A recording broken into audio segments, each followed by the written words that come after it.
Good afternoon, everyone. My name is Rylund Johnson. I am the MLA for Yellowknife North and Chair of the Standing Committee on Government Operations. Today, committee will receive a public briefing from the Minister of Finance, Caroline Wawzonek, on Affirmative Action Policy Public Engagement. Before we begin, I will ask committee members to introduce themselves, beginning on my left. Hello, my name is Richard Jerk. I'm MLA for Trinity. Caitlin Cleveland, MLA Cam Lake. Thank you. We have 3 members attending virtually today. I'll begin with the Deputy Chair, MLA Marcellos. If you could introduce yourself. Marcellos, MLA for Tabasco. MLA Semler. Lisa Semler, MLA for Nunavut Twin Lakes. MLA O'Reilly. Kevin O'Reilly, Frame Lake. Thank you. That is all members present. With that, Minister, I'll turn it over to you for your presentation. Thank you very much, Mr. Chair. Mr. Chair, and with me today, I have the Deputy Minister of Finance, Bill McKay. I also have with me Krista Karnagurski, the Manager of Diversity and Inclusion, and Nora Russell, I believe there behind me, who's filling in for as my Ministerial Special Advisor this week.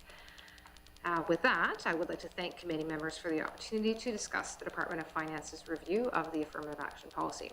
For a little more than 30 years, the Affirmative Action Policy has served as a statement of the GNWT's commitment to prioritizing Indigenous representation at all levels of government. Over the course of the 19th Assembly, we have advanced several initiatives that strengthen diversity, prioritize inclusion, and actively address discrimination. Programs like the Indigenous Recruitment and Retention Framework and Action Plan establish the structure for GNWT departments and agencies to make tangible progress towards a more representative workforce. Resources like the Diversity and Inclusion Framework, Anti-Racism Training, Indigenous Cultural Awareness and Sensitivity Training, and Inclusive Workplace Awareness Training all help to ensure that employees are aware of the value we place on diversity and inclusion in the workplace and are equipped to take action that is consistent with those values in their day-to-day work. These programs are helping advance us towards our goals in ways that the Affirmative Action Policy was never equipped or able to do. And as we are preparing to replace that policy, we will continue to do so with new programming that is better able to achieve our Indigenous representation goals and to produce more equitable opportunities for employment and career advancement. Our engagement with the public and the GNWT employees has helped to further refine our vision by helping identify and address gaps in the existing approach. During engagement, we proposed a new Indigenous employment policy and employment equity policy to replace the existing Affirmative Action Policy. We heard a great deal about each of them, and the feedback we've received will now be shaping our path forward. In brief, people have shown overwhelming support for this government's commitment to Indigenous representation in the public service, and there is widespread support for the proposed Indigenous employment policy, as well as for the introduction of initiatives to advance employment equity. However, our engagement has also shown that these policies must be supported by hiring practices that reflect our goals, principles, and values, and that help the public service properly meet the needs of the people of the Northwest Territories.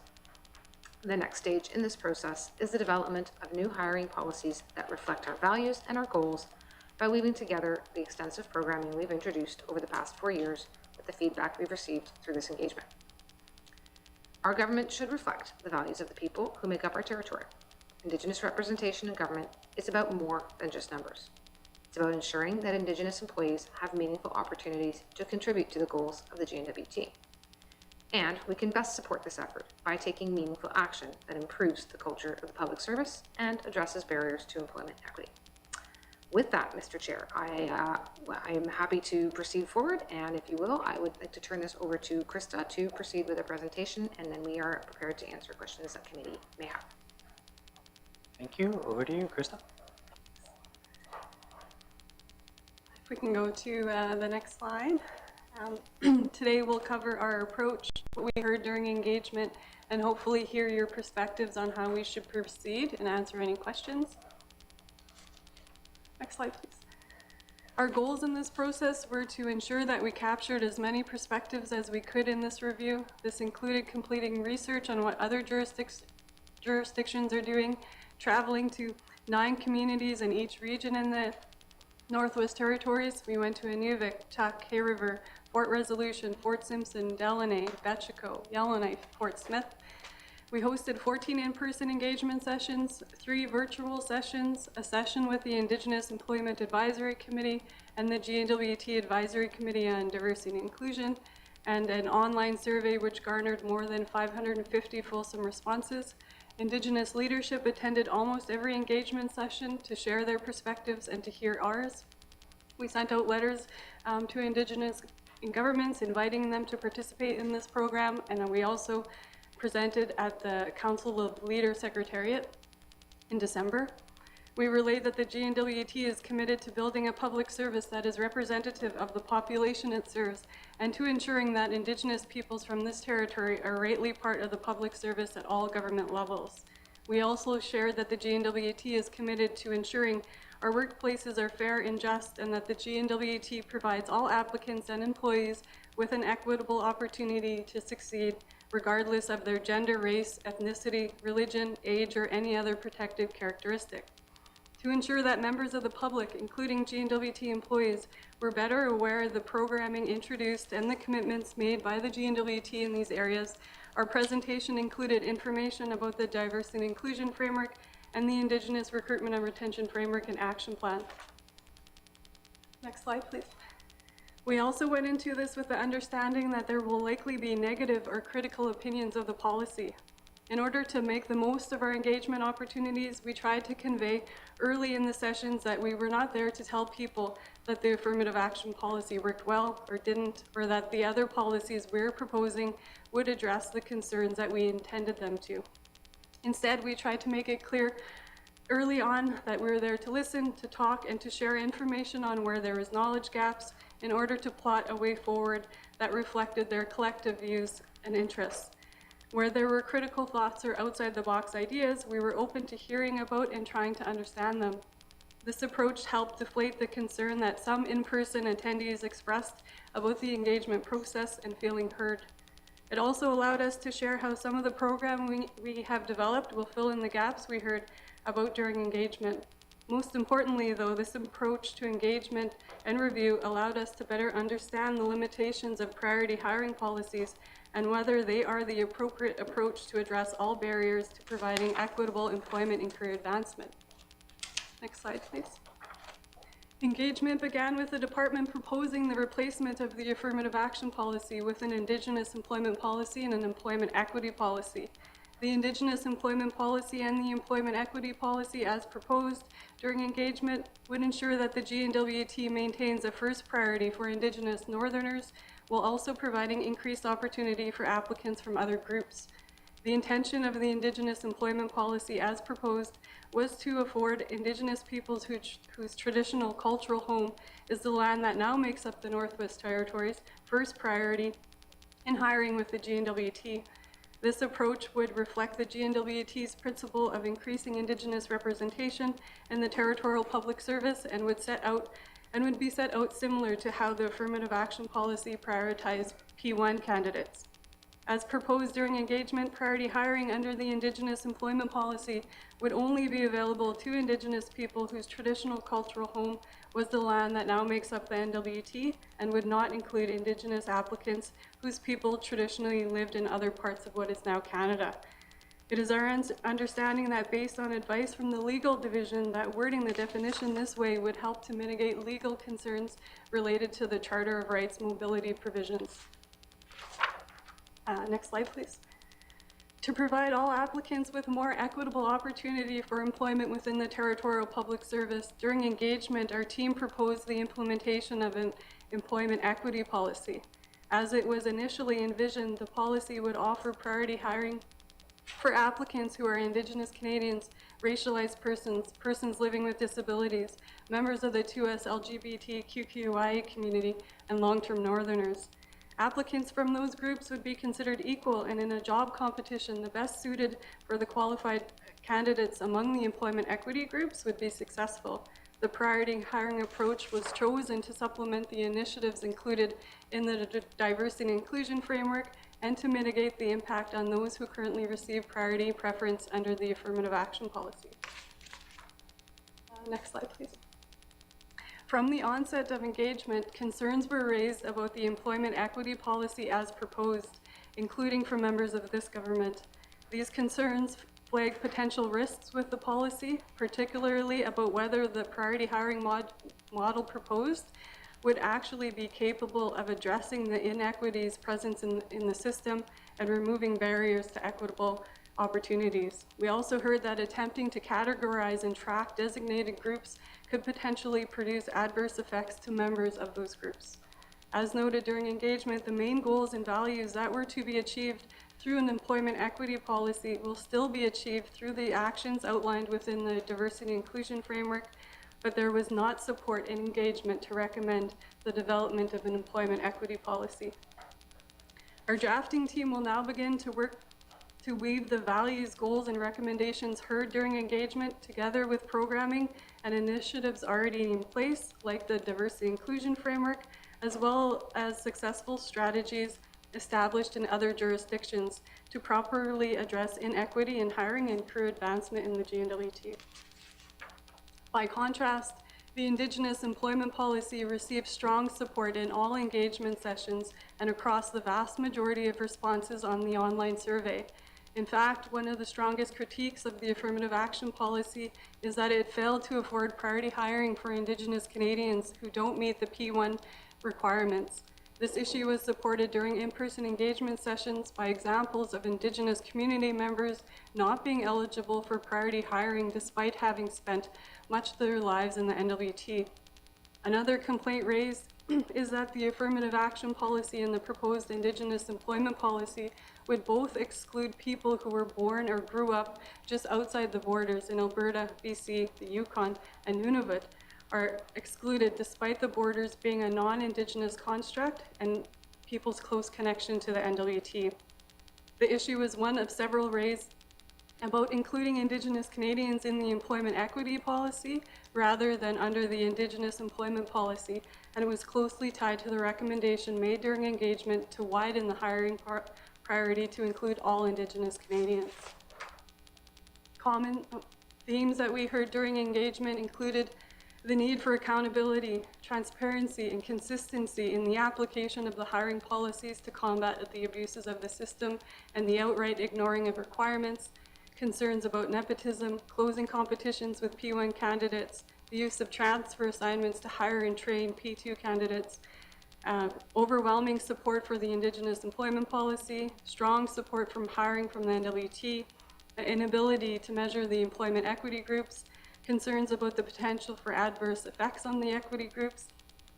Social issues that also need to be addressed included poverty, education, and homelessness, the overinflation of job descriptions, the need to incorporate Indigenous values and skills, and need for mentorship and training opportunities for Indigenous employees. These will be covered more thoroughly in our What We Heard report, and we intend to overlay the issues and suggestions raised during engagement with our existing GNWT programming to see where gaps are likely to remain once the frameworks are in full operation. This will help us to hone in on what should be included in the policy guideline recommendations our team makes following this review. Next slide. During engagement, we heard that long-term Northerners likely do not face barriers to employment and concerns that P2s receive positions and promotions within the public service at a higher rate than Indigenous employees. As such, they did not need to be included within a group that receives priority hiring. Residents did value the skills and benefits long-term Northerners bring to the public service and would like to still see them receive promotions and positions over applicants from outside the NWT. This can be achieved by limiting competitions to a specific radius, adding questions to job interviews which allow NWT residents to demonstrate these skills and receive credit within that process, adjusting job descriptions. This is already underway, which also directs departments to include Indigenous knowledge and NWT knowledge, and through the development of a 7th core competency which values Northern experience and cultures. Not including long-term Northerners within a hiring policy also addresses one of the legal concerns that is present within the current affirmative action policy, as it was thought they should not have been included as an equity group to begin with. We heard the removal of the affirmative action policy and implementation of an Indigenous employment policy is supported and makes clear the GNWT's principal goal of prioritizing the hiring and advancement of Indigenous applicants, particularly whose traditional connections are to the area that is the NWT.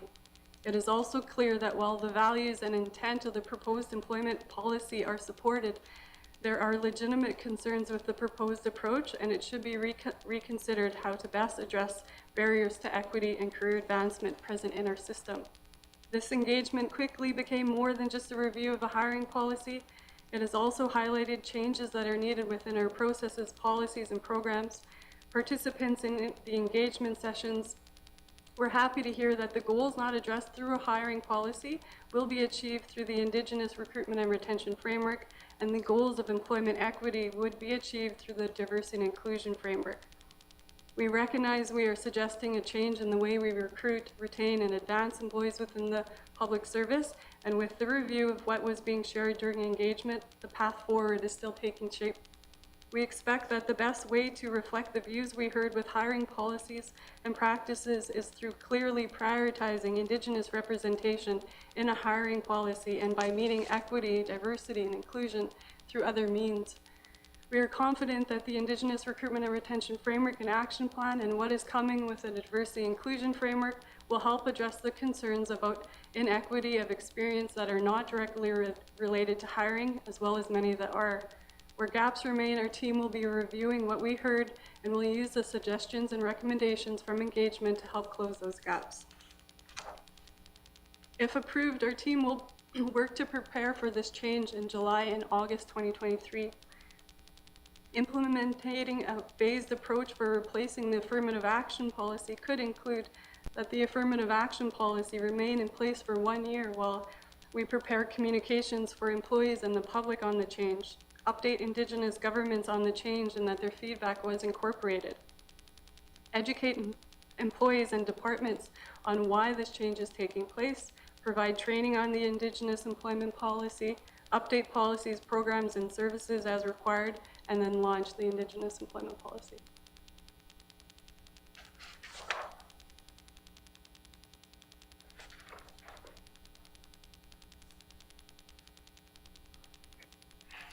Thank you very much for your presentation. I will now open it up for any questions or comments from committee members. Okay, I'll start. It seemed you were speaking from a set of presentation notes. Would we be able to get a copy of those? Yes. Committee. Emily Cleveland. Thank you very much, Mr. Chair, and thank you very much for the presentation. I have concerns with changing the policy, and I'm going to be very honest about why.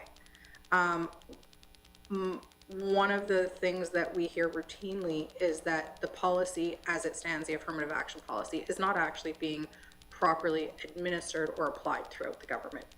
And so how is changing a policy going to actually change the affirmative action numbers within the government when the existing policy isn't being followed across the government as it stands right now? Thank you. Thank you. Minister? Thank you, Mr. Chair. So, Mr. Chair, I mean, I also get when those inquiries come in through MLA offices, they then come to my office in the form of a BF or a bring forward. And in general, it's very rare that it comes back that the affirmative action policy wasn't in fact applied.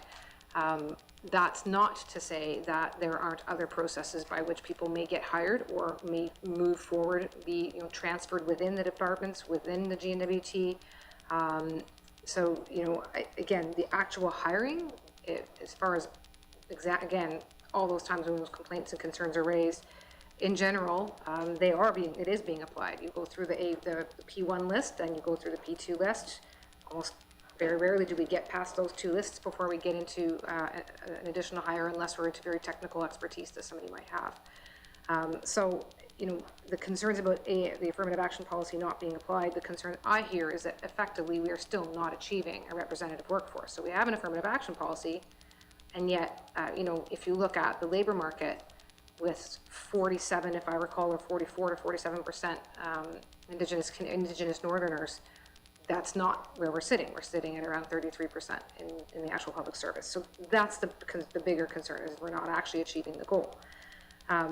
Two things with this that we're looking to do. Firstly, by now focusing in on having an Indigenous hiring exclusively, rather than affirmative action, which is priority hiring for different groups depending.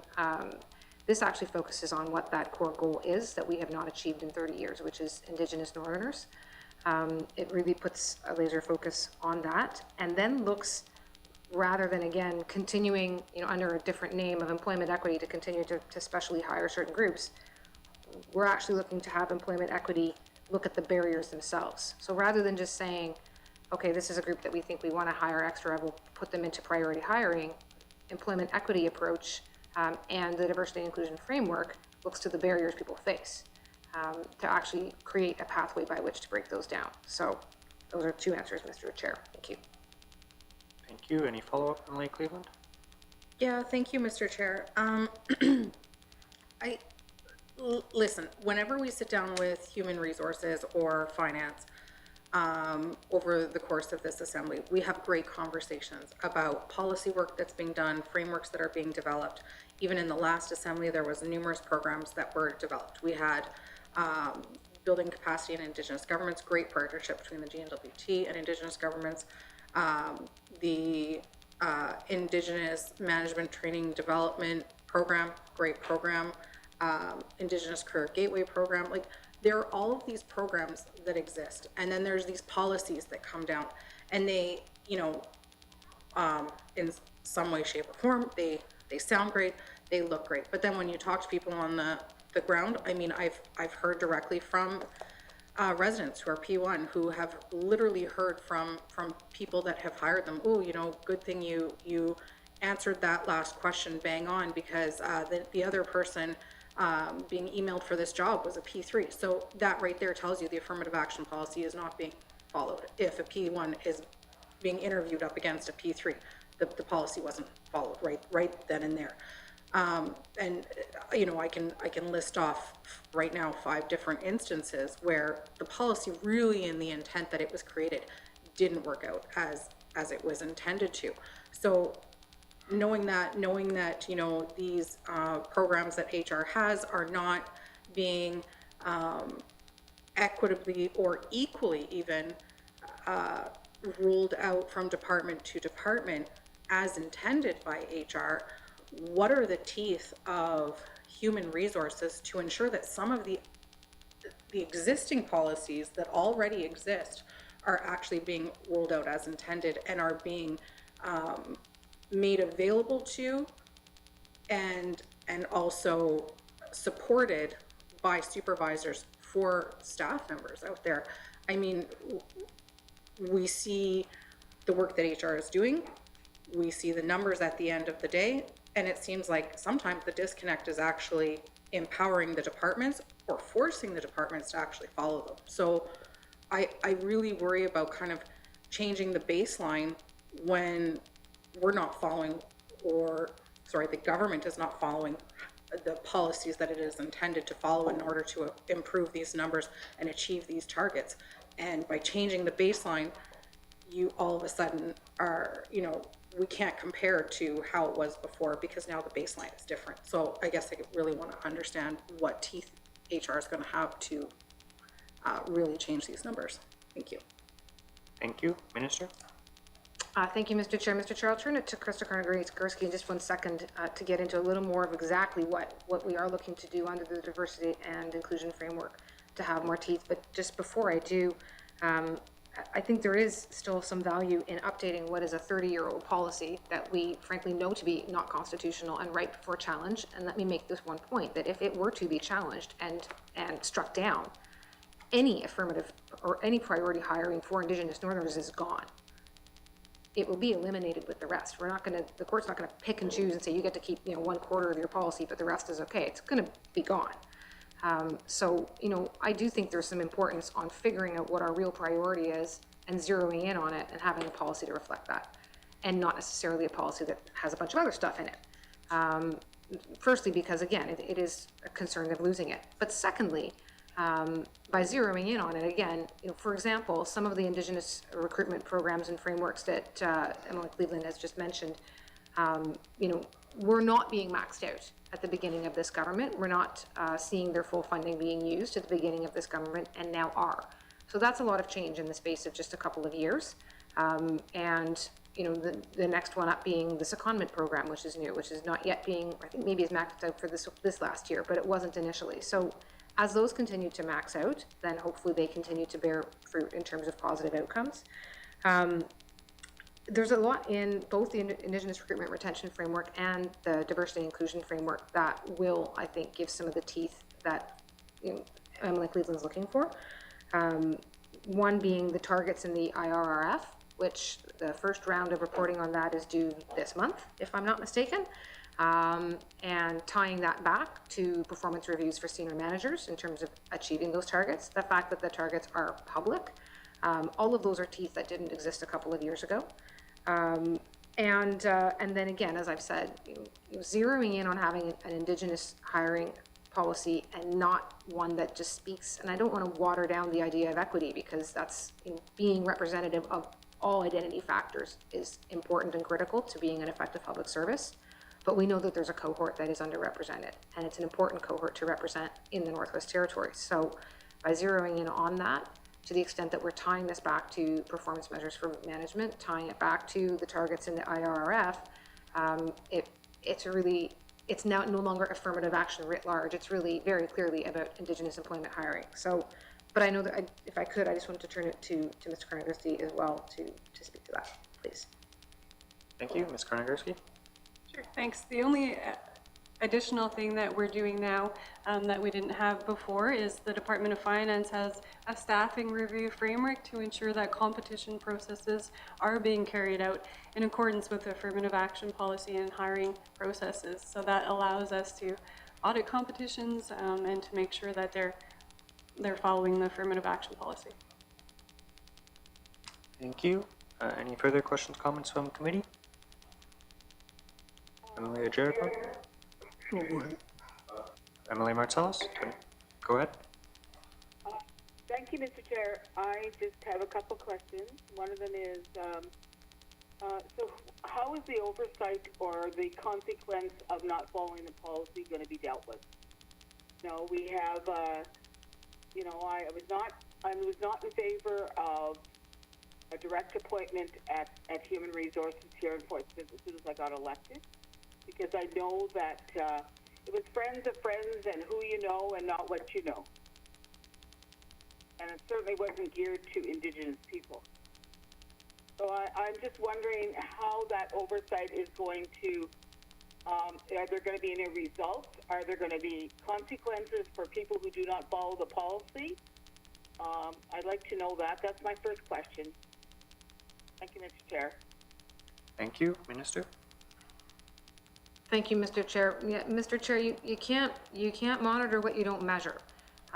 So by not having targets, I mean, we'd sort of say, well, there's roughly 50% of the population is Indigenous, roughly 40-some% are actually within the labor force. So that would be the only real marker that we had up to now.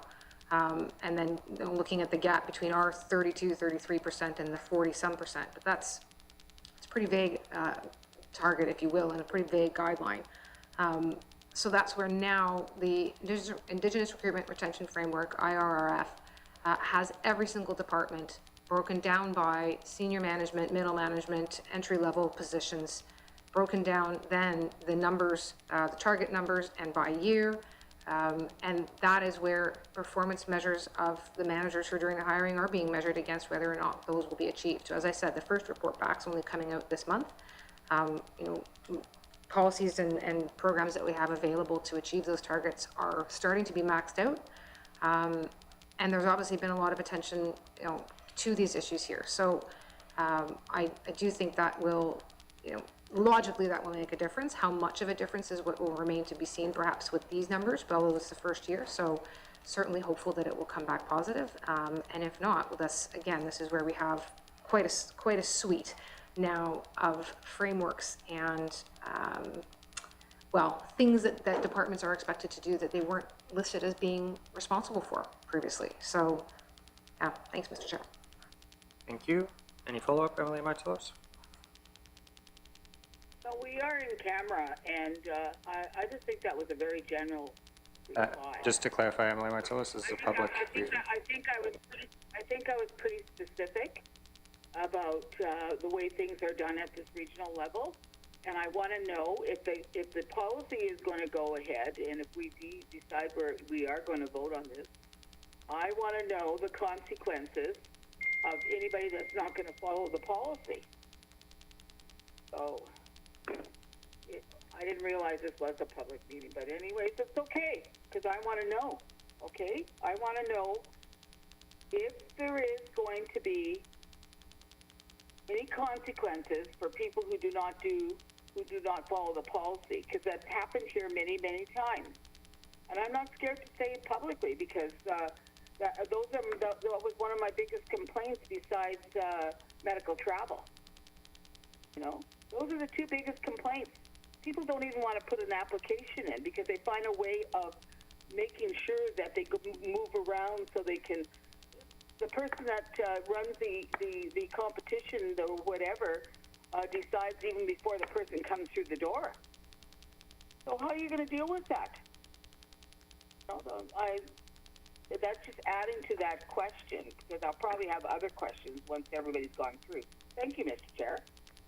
Thank you, Emily Martelos. Minister?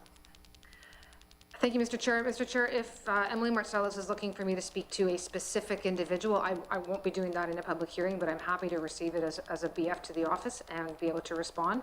But more generally, with respect to if anyone, including a hiring manager, is not doing what they're expected to do under policy, I mean, there have been instances, you know, very few, again, where when I'm looking at materials that get sent to me that I can't see exactly what was tracked in terms of applying the policy. But applying the policy right now means going P1 and P2. And, you know, it doesn't focus in specifically on hiring Indigenous Northerners. And, you know, I think it will make a significant difference if we focus in on that as being the priority group that we are looking to see an increase in the representation of. If a hiring manager is failing to do what they're supposed to be doing, again, I can think of one example, fortunately only one, where it came to me, they can be effectively disciplined. They can be put on a training plan. They can be put into a position where they are, you know, being monitored and supported to understand what the policy is and how it's supposed to be applied.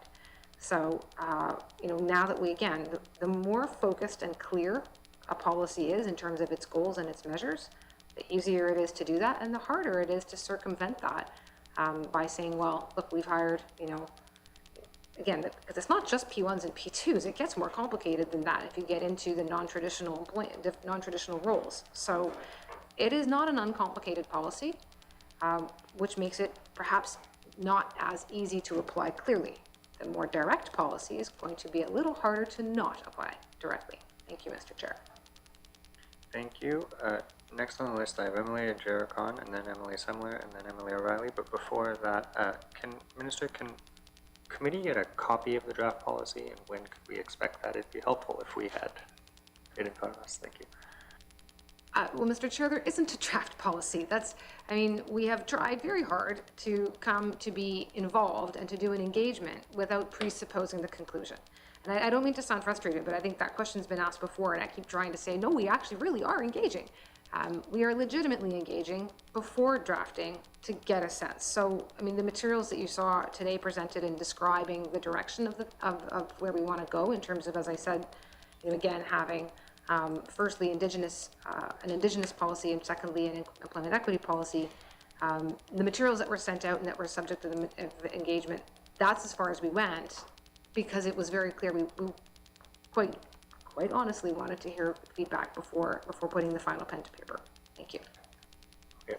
Well, when the pen is put to paper, we would love a copy, because there's other things. There's a whole appeal section, which committee has made a number of recommendations on. Which, you know, there's other parts that we would love to see the text on.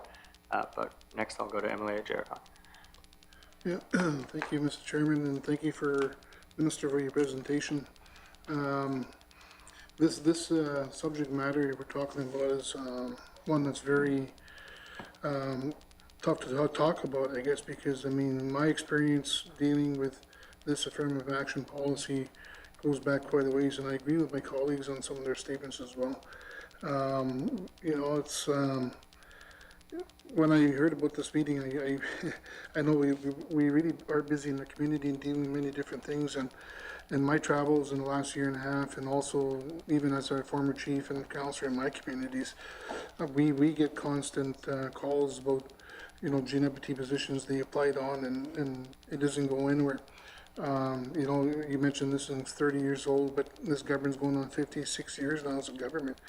And this policy, sooner or later, you know, we're going to come to a head where, you know, with this government that we could be challenged because this policies doesn't go far enough. I know for sure in the system that even when I applied on a position in government, all they had is one HR staff there. They had one from the Housing Corporation there, and myself. And at the end, the position was given to somebody else. And I agree that, you know, there are, you know, in the system itself, it's more or less like who you know and who you talk to. And I'm just pointing out as an example.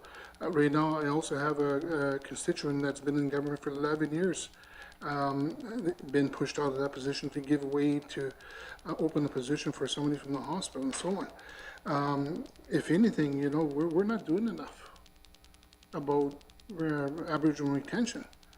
And these policies that you create, it's just not working. You know, you may sit here today and talk about, yes, you know, the department's doing good, and you know we have a good handle on this, but right now nobody's policing it. I'm not sure even if you're fully aware that maybe, you know, some of the staff are holding back or whatever. But at the end of the day, I am deeply concerned as the MLA for Trinity that the people in my riding applying for government jobs are running into barriers. And the barriers, again, is the affirmative action policy. When we get people from P1 positions here to the north, that's the Indigenous people here, you know. And when we say the Métis are here too as well, they're Indigenous. But if a Métis comes from down south, they're not Indigenous. Other people that come from down south are Aboriginal, but from down south, I don't see them as P1. We got to really take a look at this, and I'm deeply concerned about that. The other thing is that there's no oversight from your department that I see, that somebody could go to. Yes, we could fill out an appeal process, send it in, bang, and then it gets heard, and that's it. But the people, who's policing your department to make sure that these policies are followed? And right now, I don't see it. So there's got to be a way to try to improve these numbers that we see in government, but what you're presenting here today is no different. That these policies are been there for 30 years. It's still never worked, and now we want to make changes to it. Who's going to guarantee me that those policies are going to be followed through and it's going to be implemented? Right now, as it is, there's no oversight. We got to figure something out where we hold people in your department accountable to make sure that these policies are adhered to. And right now, I just don't see it. So, Mr. Speaker, I just want to, Mr. Chairman, I just want to just point that out. Let's see. Thank you for those comments, Emily and Jericho. Minister?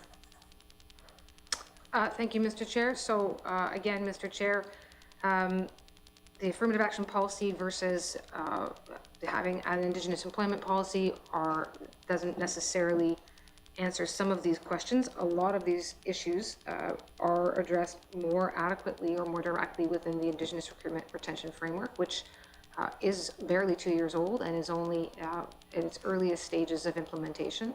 So this month will be the first month that targets, public targets for every department will in fact be reported upon in 30 years. So that is, I think, quite a monumental change. Public targets that are broken down not only as a generalized what is the number of Indigenous residents who are in the labor market, but rather targets that are specific to the types of employment within each department, broken down by different categorizations of both senior management levels through to entry-level positions, depending on different levels of schooling. and then looking within that at where departments expect to be not only 1 year at a time, but year over year, so they can actually engage in succession planning, which was, I think, acknowledged to be something that we weren't doing a very good job of. So, that is a fairly significant change. Tying management performance reviews to the achievement of those targets is an equally significant change. Both of those are provisions of oversight that did not exist before. So in terms of understanding where that oversight is, that is the answer to where that oversight is intending to come from, and how it's going to come to all departments who are responsible for their own hiring, with obviously with the application of human resource policies. Thank you, Mr. Chair. Thank you, Minister. Any follow-up, Emily Jargon? Yeah, thank you, Mr. Chairman. Yeah, thank you, Minister, for those comments as well.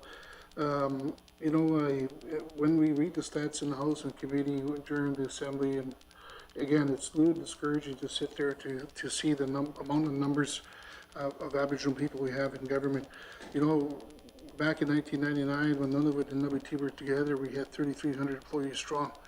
And then when we split, we had 1,650. Now today we're pushing 6,600, probably with contractors or whatever it is. But at the end of the day, again, the numbers are still low. And what you're proposing is, for the last 30 years, the numbers have been, I don't see it going up. So we have to do a better job in this area. But again, for me, what I see is we need to have a better accountability. And how do we track that, and how do we present that? Because at the end of the day, again, it's the people in the community that matter. Small communities matter. And then when, for example, I've been told that, the positions that people apply on, they're so heavy in terms of requirement for education. For example, a janitorial position, people say now that you need a master's or something like that. Again, I don't know who writes your policies and those kind of things, but it really puts a barrier amongst our people when we see that. So anyway, we need to really improve in these areas, and I think, again, we need to come up with an oversight that's probably going to be not just in your department wherever you police yourselves. We should maybe have an independent body made of people from a representative from each region or regional governments or something to that effect, to be on this appeal committee or something to that effect. Anyway, I just want to leave that there. Thank you. Thank you. Minister? Thank you, Mr. Chair. So just to kind of actually come back to, I think, a comment you had made. So the appeals process is separate and apart from the affirmative action policy. So you were asking about seeing something, and that the appeals process is within staffing appeals, and it's separate from what would be a change to this policy or not. But if I could, though, the staffing review framework is another layer of oversight that I thought Ms. Karnagurski could perhaps describe. Thank you. Thank you. Ms. Karnagurski? That's a new staffing review framework that's being developed within our Management and Recruitment Services Department, and that will help to ensure that competition are following the affirmative action policy and the hiring processes that they are intended to. Thank you. Next on the list, I have Emily Summer. Thank you, Mr. Chair. So I'm in favor of the Indigenous employment policy, and the reason why that I'm in favor of it is like the minister said, that we've had an affirmative action policy for 30 years.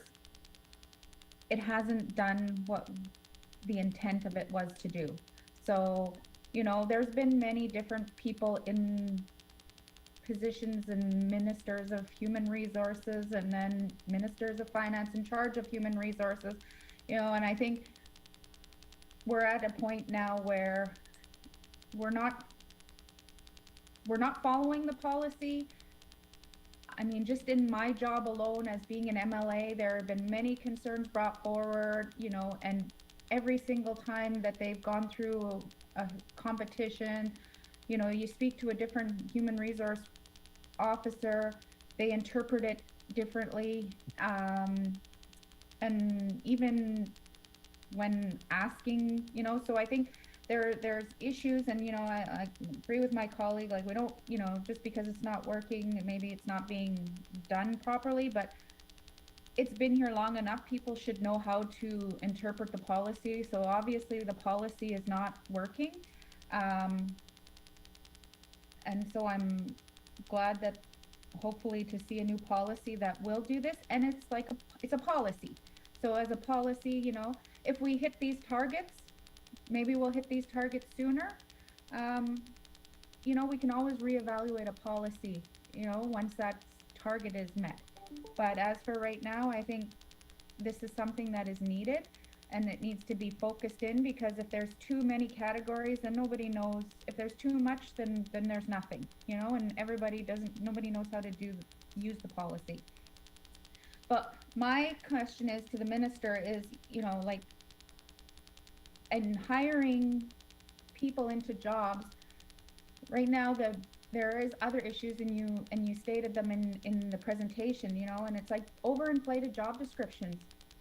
Who's responsible for making sure that this is being done? Because I know that, you know, initially when I was writing job description, you just assume that the higher level of education means higher pay, but that's not, because the way those job descriptions are measured are risk and responsibility. So the more risk, the more responsibility you have, then the higher pay you get. So you can have 2 masters but no responsibility and no risk, and be paid lower than some people. So I think there's education needed, and within the department, that needs to make sure that people that are writing job description are aware of that. And who in the finance department is going to be doing that? And also with job description, like interviews, questions. You say that you're going to be able to, you know, if there's not a P1 or an Indigenous to the Northwest Territories boundaries person under this Indigenous employment policy, then job descriptions and questions can be related to maybe having a mandatory question that, you know, only somebody who lives within the territory could answer effectively. But whose job is it going to be in finance to make sure that every department, because I know some managers that in the HR that they'll give the questions, and some managers maybe they don't know, or maybe they haven't had the management training on doing some of their jobs, that they're not changing. They don't know that they can change the questions or reword some of these questions before the competition. So I guess that's where my focus is like, it's great to have this policy. We do want to still make sure that our non-Indigenous have some priority over people that are from outside the territory. And the things that I mentioned, how is the department going to do that? Thank you. Thank you, Emily Semler. Minister? Thank you, Mr. Chair. So, yeah, a lot. I'll try. I hope I get all the questions, Mr. Chair. I mean, I don't necessarily know the names of who in finance would be responsible for doing individual tasks. I'm not sure if that was the intent of the question or not, but I can say with respect to the concern raised around job descriptions, that's not a new concern. That has been raised in the past. It does feature prominently in the action plan under the Indigenous Recruitment Retention Framework to review all job descriptions. So in a wholesale way. How that's going to take some time to get through every single job description for every single position across the entire GNWT, but the work is underway. Again, if you look at, there are targets for that now too. So every department does also have specific targets of how many job descriptions they're going to get through for their reviews year by year until it's completed. And that is something else that is being reported on now. So rather than, again, just setting the, yeah, we should look at this, it again is now being subject to a specific plan with the targets by year. There is only as of October of 2022 did the job description review guide get launched and training commenced to support managers in actually doing that work. So, you know, that's not even a year ago. We're talking 6 months ago. So, you know, I really, Mr. Chair, I appreciate the frustration people are voicing. I certainly have heard over the course of time of concerns. There's a lot that has come out and changed and is underway and being implemented literally in the last 6 months to 2 years within human resources and includes very much the job descriptions. That is one that I think a lot of people have zeroed in on, and so I want to just reassure again that that is in the action items from the IRRF, the Indigenous Recruitment Retention Framework. It doesn't go away if there's an Indigenous hiring policy. If anything, again, it's focused in on that you have job descriptions that are relevant and appropriate to the position. Right, sorry, and Emily asked another question about the interviews as well. That too, again, Mr. Chair, is part of looking at the action items within the IRRF and in consultation with Indigenous Employment Committee, if I recall correctly, that they also have a say in terms of understanding when there's a hiring process, when there's a staffing process, what barriers have there been? Can we now seek to include an Indigenous, ensure that there's an Indigenous person, Indigenous representation on those hiring committees that can hopefully then start to pick out and see if the process itself, if the way in which someone is being interviewed or engaged with is itself creating a barrier, perhaps unconsciously so, or in a way that is simply not culturally alive or aware. Having that presence can start to make those changes. These are all things that are relatively new, but they are underway. Thank you, Mr. Chair. Thank you. Any follow-up, Emily Summer? No, I guess more so, I just look forward to seeing the policy and, and what comes of it, and maybe, within the next few years, we see numbers increasing, and that will be a positive thing. So thank you, Minister, and thank you to your staff. Thank you. Any further questions, comments from the committee? Cleveland? Yeah, oh, does Frida want to go first? Go ahead, Emily Marcellus. Okay, so the policy is going to be written by who is my first question, or is it going to be done by one of these focused consultants that kind of tell us what to do, and we have to vote on it even if we don't like it? Or, and I also want to find out about the P2s. No, we're hiring a lot of people from outside the territories in very key positions, and they have no idea about Indigenous rights, Indigenous concerns, Indigenous anything. And yet they're making a lot of policy changes that are detrimental to the Northwest Territories. So I'm wondering, we have a lot of P2s within the territories, and people who have come here from and were born here, have gone to post-secondary education, are very educated, and they don't seem to be getting those jobs that they should be getting also. And those are some of the key jobs, and they know the territories. So I'm just wondering how we're going to deal with that, because, Portsmouth is subject to some of that. I'm concerned about my community. I can't speak on behalf of the whole Northwest Territories because I'm the MLA for Saskatchewan. No, we have some people here that are extremely qualified with doctorate degrees, master's degrees, and, don't seem to have the same, then you have a competition. I don't know where the competitions come from, because, you see, I don't know all about, I understand the way the government works, but I just don't like that you have a P2, and then you have this person who comes from, say Ontario or somewhere else, and the person from Ontario will get the job before the person that was actually born here, went to post-secondary school, went to get his doctorate degree, or say even in New York or something, and they don't even consider this person for really high senior positions. So it just goes to show you that, the affirmative action policy is not working. And I don't know how you're going to fix it, because from what I'm hearing now, it seems to be getting more complicated.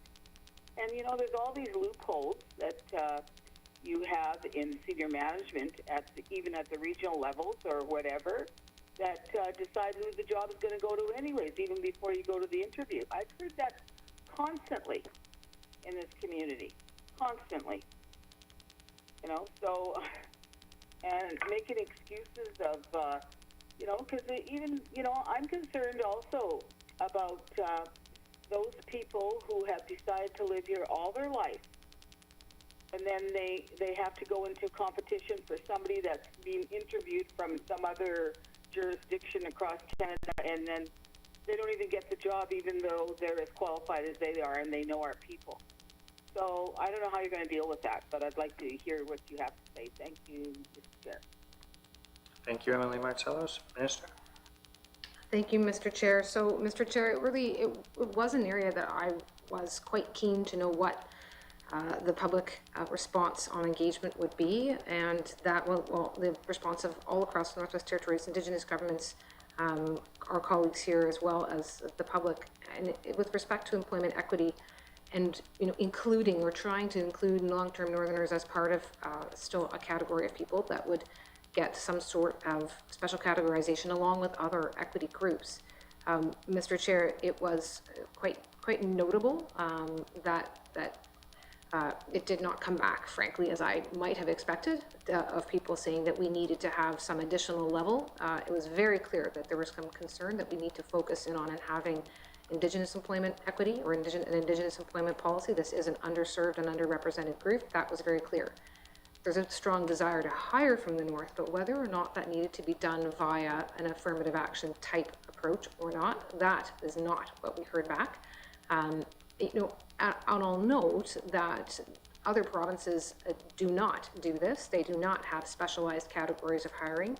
The three territories do have focused hiring for Indigenous Canadians from within their territories or traditional boundaries, but not otherwise for the sort of P2 category that we do.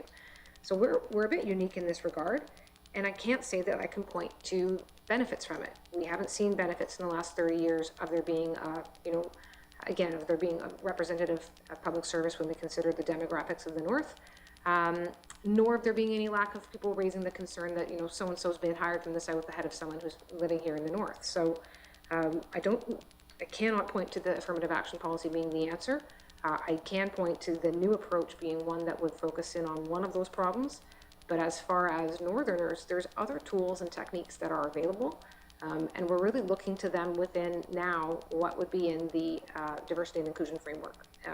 Ms. Karnagurski is the expert on that, so I'd like to just give her a chance to speak to that again, please.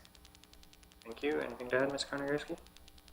One of the things within the Indigenous Recruitment and Retention Framework is that we're going to develop a community outreach plan with education, culture, and employment and Indigenous governments to target Northern residents, so P2 students, as well as Indigenous students, in order to make sure that they're aware of the services and job opportunities available within the GNWT and how they can apply and be more successful when they do. Thank you. Any further questions, comments from committee? Emily Cleveland. Yeah, thank you very much, Mr. Chair. I'm going to be very honest. I find some of this very frustrating, but I will be honest that I do come at this from the perspective of a P2. And I find that sometimes there's this dialogue that tries to pit P1s against P2s. Like the P2s are taking all the jobs from the P1s. And that's not the case. P2s represent 11% of the GNWT. And I think it is a very unfair narrative that seems to circulate out there, because these are people that we grew up next to, that we go to school with, that we're married to or have children with. They are our family, and I find it a very frustrating narrative. My question, though, is in regards to Indigenous groups who sit across borders. And so, for example, down in Fort Smith, up in the Beaufort Delta, there are people who grew up in Old Crow that are Gwich'in. So how will that work as far as this is concerned? Because if somebody grew up in Old Crow, they're technically from the Yukon. So I'm wondering how that will work. Thank you. Thank you. Minister? Thank you, Mr. Chair. Mr. Chair, that certainly was one that we heard a lot about. I did just want to pick up on the comment around the P1 versus P2s. You know, one of the challenges is that we don't know how many P2s per se live in the Northwest Territories. It is not a category that Statistics Canada measures and can provide us the information for. So I can say how many Indigenous Canadians are here. I can't even necessarily say how many Indigenous Canadians whose traditional territories are within the boundaries of the Northwest Territories are in the Northwest Territories, because that's not how Statistics Canada measures. So it makes it very difficult to then, I mean, if we really want to drill into the success of some of these policies, the added level of complication is that we're measuring in our process, Indigenous Northerners, people who have that connection to the boundaries within the Northwest Territories. But Statistics Canada, when we get that 47% of labour market statistics, is actually looking at Indigenous Canadians, period. So we're not getting an easy or completely accurate assessment of what our situation is in the Northwest Territories to begin with. And P2 is even less so. It's just not a category that's measured. But on to the more specific, the question around what would happen, that is one area that we heard a lot about. I certainly heard a lot about, that really the borders are a colonial construct, and by excluding Indigenous Canadians from any sort of employment equity, we are allowing that to continue to define how we define ourselves. So, which is not to say that we don't want to be respectful of the fact that we have modern treaties connected to Indigenous governments whose traditional territories are now, and cultural heritage is connected to these boundaries in some way. So what we're looking at is a tiered approach, but within the Indigenous employment policy. So having the Indigenous employment policy apply firstly to Indigenous Canadians who do have a cultural connection to the Northwest Territories' present day boundaries, but then secondarily to Indigenous Canadians, full stop. I don't expect a flood of people to rush across the borders with the labour market. That would be a problem I would welcome. But it certainly would start to reflect the fact that there are people who live within the boundaries of the Northwest Territories who are Indigenous, Indigenous Canadian, but may not necessarily find themselves tied to those other groups. So that's the approach we're looking at doing right now. Thank you. Thank you. Any follow-up, Emily Cleveland? Yeah, thank you, Mr. Chair. I guess comment in regards to one of the things that I think the minister said in response to Emily Martzellos, and I want to thank Emily Martzellos for her comments, and also just say as well, when there have been P2s who have lost out on job hiring through, especially ones that happen through internal transfers with P3s, and that's, people move around the GNWT. And people don't want to go through the appeals process when stuff like that happens, because the North is a small place. They don't want to rock the boat. They want to have opportunities for other jobs down the road. I've had multiple conversations with P1s who identify, once they know who got the job, that they know they have the same amount of experience as that person, but they don't want to start working for an organization or for a supervisor under those pretenses. They don't want to start the relationship off on the wrong foot and then enter into an employer situation where there's negativity right off the bat. And I mean, the North is a small place. You often end up with the same people who coach sports, the same people who decide who gets to sit on boards. It doesn't only impact somebody's workplace, it impacts their whole lives sometimes. And so I really feel for the people that I talk to that are in these situations. HR concerns are the hardest thing to navigate with constituents. The hardest thing to navigate with constituents, because I absolutely appreciate the very delicate situation that they're in, especially when you're dealing with people wanting meaningful employment in a place that they absolutely love, their home. This is home. So I guess more of just a comment. I have a lot of concerns, and I will follow up by email with the minister, but I just have a lot of concerns about this. I fully, absolutely, 100% want to see greater representation of Indigenous people within the public service. But I question, first off, how the GNWT is going to be accountable to that, how this policy is going to actually have the teeth to do that. And I don't want to see P2s pushed out in the process, so thank you. Thank you, Emily Cleveland. Minister? Yeah, thank you, Mr. Chair. Mr. Chair, to the extent that a policy is more complicated and has more pathways that one might choose, certainly can lead to results that maybe you don't want. So to the extent that the policy is more focused on critical areas, there's a lot less ways by which someone who is engaged in a hiring process could follow a path that would not lead to the outcomes that we want. So by zeroing in on where we really want to put that emphasis, I think we do find that we'll be able to hold those human resources hiring managers more accountable. Then, of course, as again, as I think said before earlier today, the various targets, both in terms of departmental targets and in terms of staffing, the staffing processes and that are now being monitored under the IRRF and the Diversity and Inclusion Framework. And, again, without knowing and being able to, adequately monitor through any kind of statistical analysis how many people would consider themselves to be in the P2 category. It's difficult to say if we actually even have a problem. But, the concern around people moving within jobs and, saying, well, so-and-so I had the same equivalent, I should have had opportunity, or people moving around rather than sending them out to competition.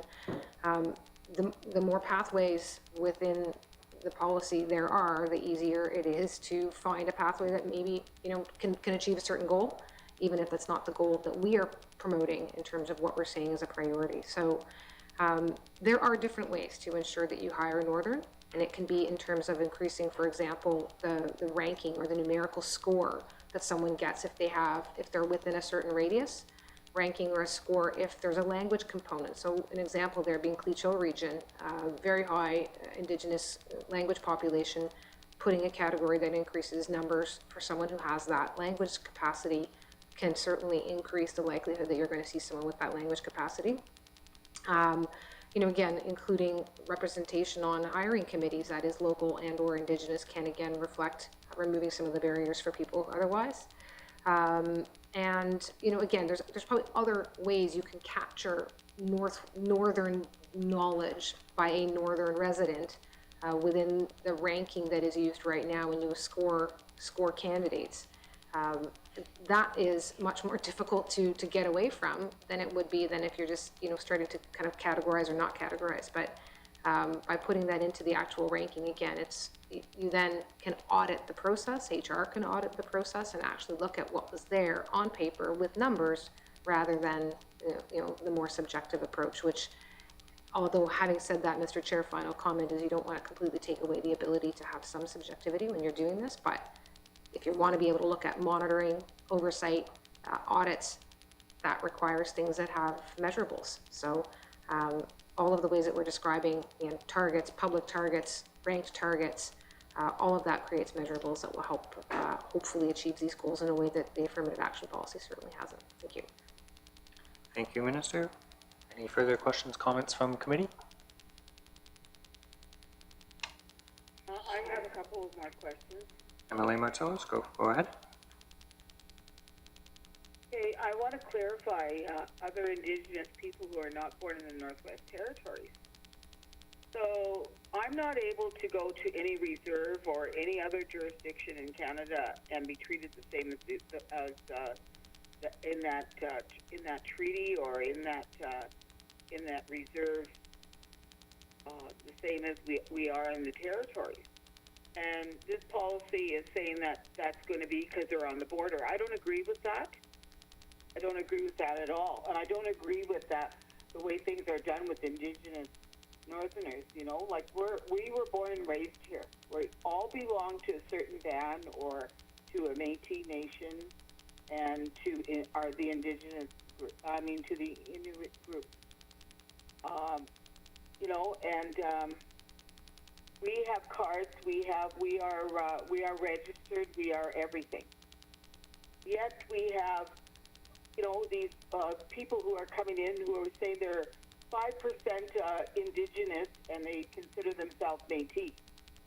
I have a real problem with stuff like that, and yet we're going to also go over the border and start telling people that they're going to be treated the same as we are just because they're Indigenous.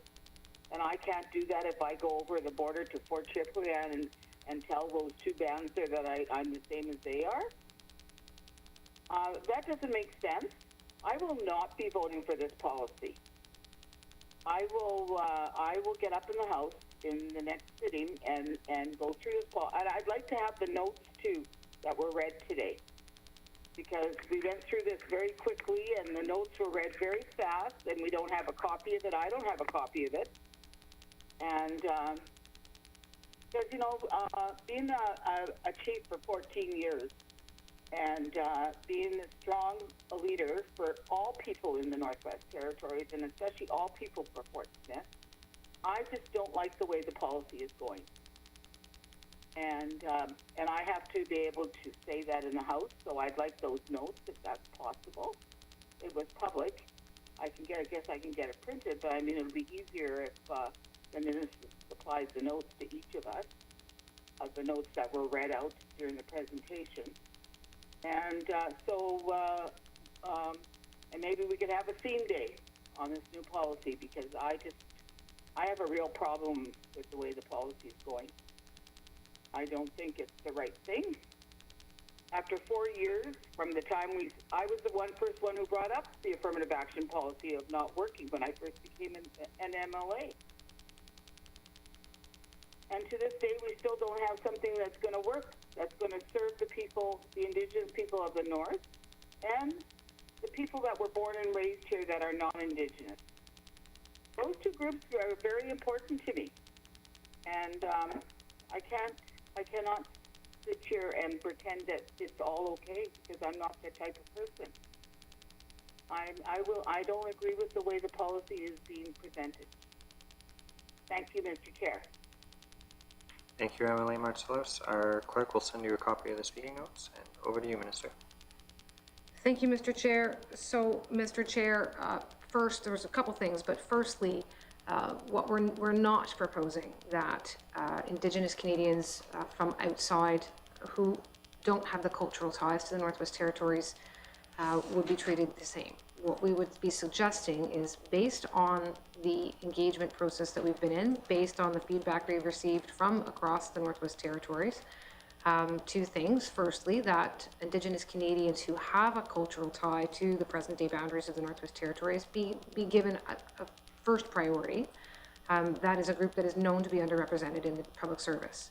But secondarily, that we not allow ourselves to apply the colonial boundaries of the Northwest Territories as a complete barrier to recognizing the fact that Indigenous Canadians across Canada face similar historical discrimination and systemic barriers and impacts as a result of things stemming from colonialization through to present-day discrimination. So that's where we are proposing to not miss out on that cohort of Canadians, and that, you know, looking at a spirit of reconciliation, we would also want to include them, this group of Canadians, within employment equity. Again, not on an equivalent state to those with cultural ties to the Northwest Territories. Again, there are modern treaties here, and I want to be respectful of that, but doing so in a tiered fashion. So they both fall within the Indigenous employment policy, but first being applied and first priority going to those with that cultural tie, and second priority being to those who are otherwise Indigenous Canadians all the same. I would say,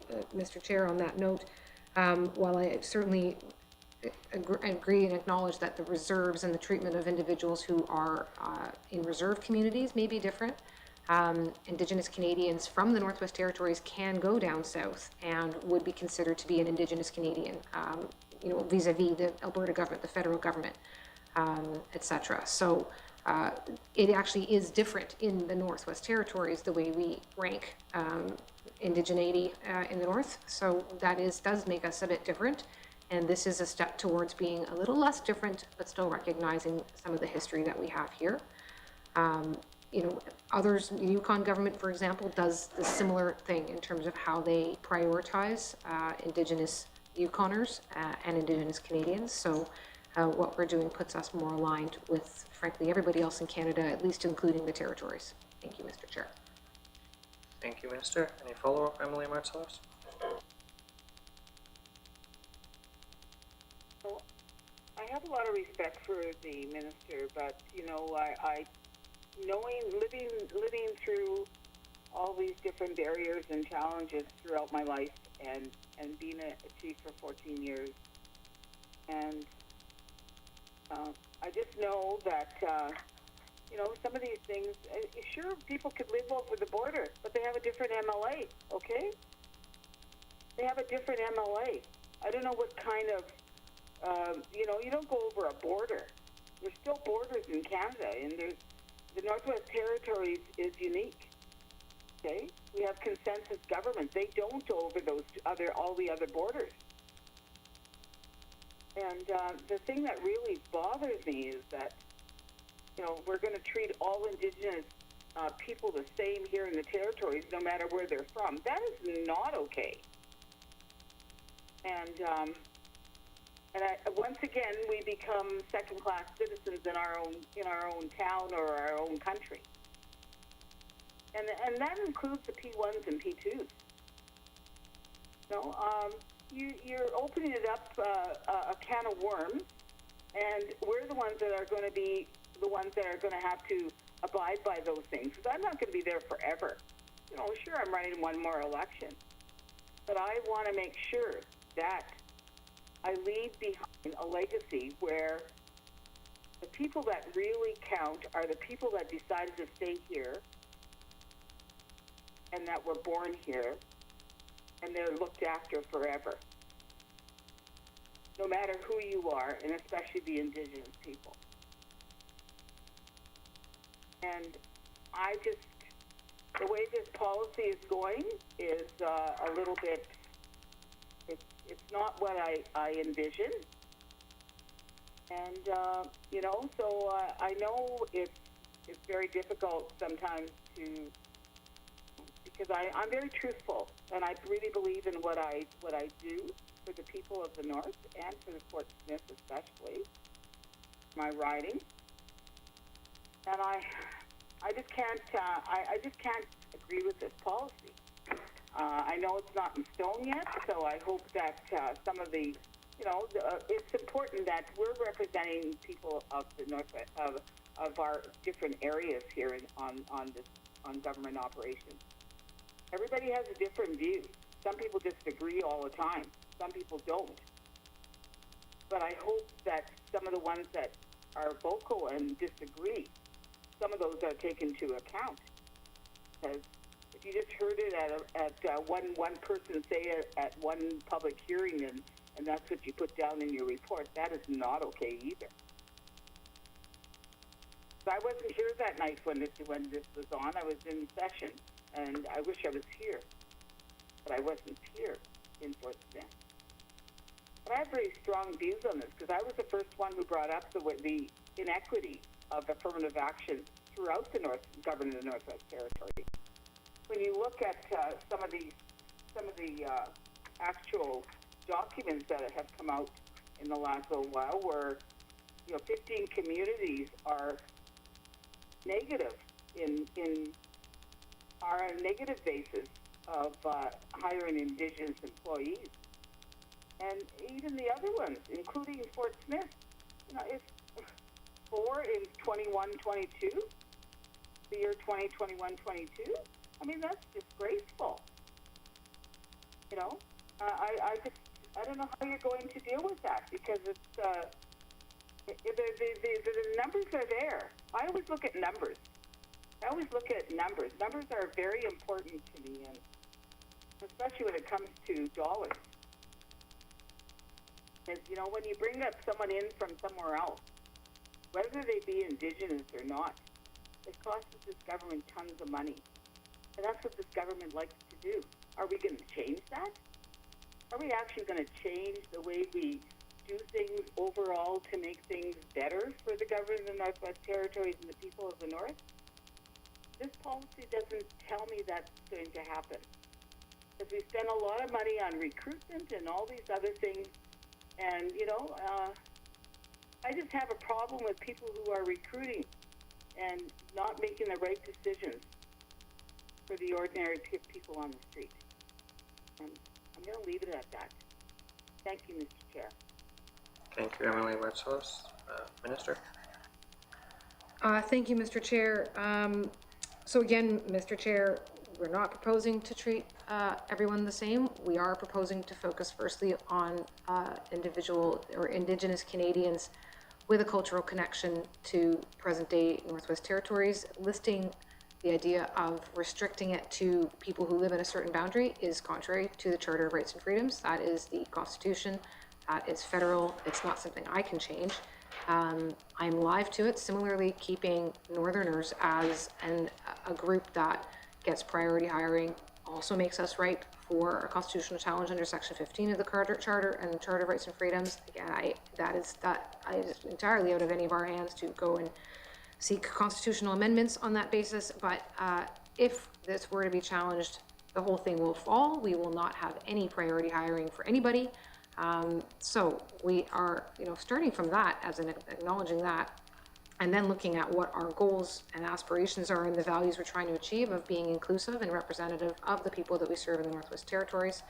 The approach that we have has been to prioritize and to have priority hiring for Indigenous Northerners, but then also looking at Indigenous Canadians, not from across the border necessarily, not necessarily. I mean, again, I can't speak to Emily's experience in Fort Smith, but right now, the dire need we have for employees in pretty much every sector, both internally to the public service, but also putting my ITI hat on, pretty much every industry right now is telling me that's one of their barriers. I should be so lucky if we had a flood of people coming to the Northwest Territories looking for work. But again, I don't know if I can emphasize this enough. This is meant to be a way to ensure that we are moving towards representativeness of Indigenous Northerners, doing so in a way that is charter compliant so that we're not ripe for challenge, and then looking at employment equity, which is really the tools that we have in our toolbox through diversity and inclusion framework, through staffing review, through staffing processes, through job description review, through the point system that we can use to rank candidates based on other knowledge like Indigenous or Northern knowledge, and that those tools will then also allow us to achieve the broader goal of representativeness while also achieving, quite frankly, hopefully a speedier hiring process at the same time. So again, Mr. Chair, I don't know that I've fully answered maybe every complaint or concern that was raised. I do hope I've emphasized some of the background and the purpose and some of what we hope to achieve with this. Thank you. Thank you. Any further questions, comments from committee? Emily Jericon. Thank you, Mr. Chairman. Yeah, I'm just sitting back and just listening and trying to take in some of these issues and concerns that have been brought forward. And you raised the issue about constitutional challenge and on the affirmative action policy and such, and if that goes ahead, you pretty well do away with it. But I'm surprised that we haven't come to that yet. There are a lot of people that I know in the communities that are concerned. They're very proud people. When they put their name forward, and they don't want to rock the boat when they don't get a position, and then they really don't want to appeal. But it seems like there's a internal.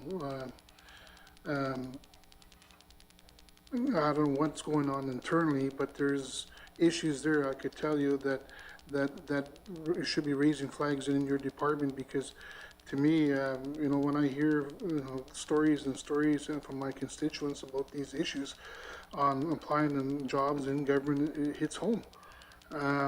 Here we are. We're sitting in committee here. There's a lot of time, energy, and money spent on sitting here and trying to listen to everybody up and down the valley, and then we go and we could make strong recommendations, but at the end of the day, it doesn't mean that the cabinet is going to accept any of the or some of the recommendations put forward. To me, the affirmative action policy as we know it today is broken. And you say it's been 32 years or whatever it is. Well, I'm sure in 32 years we should have figured out what the problems were and how we're going to fix these things. Right now, what I'm hearing is just lip service again. And to me, it's not fixing the problem. And so I'm really concerned that maybe it's time that we really need to take a look at an independent review of this affirmative action policy, because there's no guarantees that we put stuff forward it's going to get accepted. Government will continue to run the show and do what they want. Independent review, perhaps, or at the same time, we're going to have to settle claims one of these days. We're going to have to start seriously looking at some kind of a constitution with the territorial government, with claimant groups here in the north. And, if that's the case, and that a lot of this stuff will go away if those Indigenous governments take on this responsibility. But we're not there yet. So, how do we move forward from this? Because what I see, the affirmative action policy is broken. And no matter what this committee does and go forward, we need accountability, and I don't see it. Thank you. Emily Adirikon, Minister. Thank you, Mr. Chair. Mr. Chair, I am very glad to have that question because I can say that the affirmative action policy, Mr. Chair, Emily's quite right. In 32 years, someone should have figured out what was wrong with it, and someone should have been doing more about it. I know we don't like maybe where it is at now, and I'm getting a lot of feedback right now on whether or not this new approach would be any better. But Mr. Chair, let me be clear. People have looked at it, and it has stalled, and it has stalled many, many times over. So back in 1994, we conducted a public review of the policy, had a series of public engagements. Report was produced. 1997, working group of standing committee went through, also produced a report, tabled that report, and it sat and went nowhere. Nobody wanted to advance it. Nobody wanted to tackle it. Nobody wanted to face the fact that this is difficult. We have to have hard conversations about the fact that we want to prioritize people. We want to sort of try and find a way forward, but it's difficult to do. It does mean making hard choices about how we're going to prioritize people. It doesn't necessarily mean solving every single problem in human resources. So back 94, 97, 98, nothing happens. 2000, they had an independent review. Grant Thornton's study was done independent of the government, exactly as is proposed. I did a comprehensive study on human resources in general, came out with a whole variety of options, produced a report. That went forward, and I believe, if I'm not mistaken, this one might have stalled out. I don't want to cast stones where I shouldn't. It stalled out, whether it was at, I'm not sure, committee or with cabinet, but it stalled out. Nobody wanted to take action on changing the affirmative action policy. And so many of the issues that were noted back 23 years ago still remain. 2005, we go on again and make another attempt. It made it as far, it made it some direction, but by 2007, that process also stalled out, Mr. Chair. So I think there's actually a couple more. I'm going to stop. I completely agree that the affirmative action policy isn't working. I agree that nobody likes it. It is time to make a change. We are proposing to make some changes. We've had lots and lots of opportunity over 23, 30 some years to do reviews, internal, external, otherwise. It always kind of cycles around, and yet no one's willing to make a move on it. So we want to try and do something different. I want to focus on the areas that I know are ripe for challenge. I want to avoid having our program process and policy challenged. I want to focus on the issue that we all agree on, which is Indigenous Northerners. And hopefully, Mr. Chair, hopefully this makes a difference. It is a policy. It shouldn't be as hard to change as it has been. And I'm hopeful that if this one doesn't solve all of the problems, Mr. Chair, that we might at least get to a point where we are willing to make movements on it and make changes on it and not be quite so scared of it going forward. Thank you. Thank you, Minister. Any follow-up, Emily Adirikon? No, we don't. Thank you. Thank you. Next on the list, I have Emily Rylund. Yeah, thank you so much, Mr. Chair. Quick question then, just in regards to what the minister just said around everything that's been done or that has kind of led to this moment of then redoing the policy. But there are other things that have been called for in order to really focus on supporting Indigenous Northerners. And I mean, there's stuff like transfer assignments within the GNWT. Why don't those go to P1s first and foremost rather than going to P3s? There are direct appointments within the GNWT. Here at the Legislative Assembly, the Board of Management will only look at P1s. They will not look at P2s or P3s. If you want us to direct appoint someone who is a P2 or a P3, they can go through the regular hiring policies or processes. Don't bring those to us. Those are kind of hard lines that the Board of Management has taken to try and kind of right the tides. There have been multiple calls for valuing and recognizing equivalencies across the board within the GNWT. A great example of that is the CYCC program that exists within ECE and Health and Social Services. You ended up with people with 30 years of experience in communities of caring for community members who were taken out of a job because they didn't have a master's degree. And there was a call for people to recognize the equivalencies. That work still has not been done across the board within the GNWT. There is a call for succession plans. If you want people within management that are P1s, why are those people not being given direct access and support through succession plans to make sure that they are qualified for the positions of management at the end of the day? So we're rewriting a policy rather than doing the meaningful work up front. So I just don't understand that. Thank you. Thank you, Emily Cleveland. Minister? Mr. Chair, I've presented previously to committee, but be happy to come back again and review the Indigenous Recruitment and Retention Framework, the Indigenous Recruitment and Retention Action Plan, the Diversity and Inclusion Framework. These are all new initiatives of the last couple of years. These are responding to a lot of the things around succession planning, which didn't exist. Wasn't going, I'm not saying this existed. I'm not trying to suggest for a moment that these things aren't problems. The solutions, however, are elsewhere in the materials that are being presented by Human Resources in the life of this government.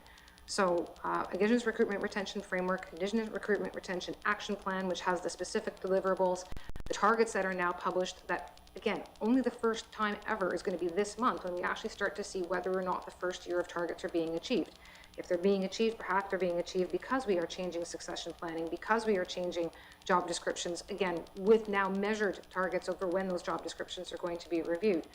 Senior managers being held accountable for actually achieving the targets, so on and so forth, Mr. Chair. I don't want to belabor all of that. Again, I'd be happy to come back and go back over, we first came here and presented on IRRF some time ago. Where are we now? Where's that action plan at? How does that fit into the strategic human resources plan? Didn't have a strategic human resources plan for the GNWT. I don't mean to sort of snicker, but that seems like a critical thing to have for a government and for an employer the size of what we were. We do now have one. So there's a lot of that other stuff is happening. I want to fix all the things. One of the things I need to fix is the affirmative action policy. That's what we're here to talk about, but I'd be happy to come and talk about all those other things on some other occasion as well. Thank you, Mr. Chair. Thank you, Minister. Any further questions, comments from committee? Committee, seeing we are at the 90-minute mark, I would like to thank the Minister and her staff for presenting today, and we will end this public broadcast.